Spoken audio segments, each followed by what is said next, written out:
আসসালামু আলাইকুম। ব্যবসা ও ব্যবসা শিক্ষা গ্রুপের পক্ষ থেকে সবাইকে শুভেচ্ছা। আমি মোহাম্মদ শরীফুল ইসলাম, ফাউন্ডার হিসেবে অ্যাকাউন্টিং সফটওয়্যার। আজকে আসি আমরা বৎসা আপুর কাছে। বৎসা আপু আমার অত্যন্ত একজন প্রিয় মানুষ। আসলে উদ্যোক্তার একটা জার্নি, অনেকটা এই জার্নির মধ্যে যেতে যেতে অনেকগুলো বাধা প্রতিবন্ধকতা থাকতে পারে।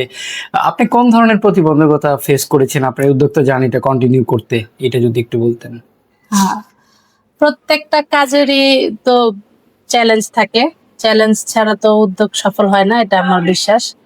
তারপর হচ্ছে এই রান্না বা খাবার ফুড প্রোডাকশনের প্রথম কাজ হচ্ছে মানে অ্যারেঞ্জমেন্ট, উপকরণের অ্যারেঞ্জমেন্ট। এটা বাজার করতে হবে।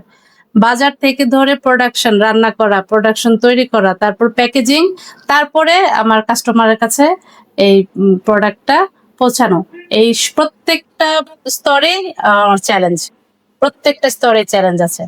আর এই চ্যালেঞ্জগুলা প্রথম যখন জার্নি শুরু হয় আমার, তখন বাজার আর প্যাকেজিং এই দুইটা বিষয়ে আমার হাজবেন্ড খুব হেল্প করতো।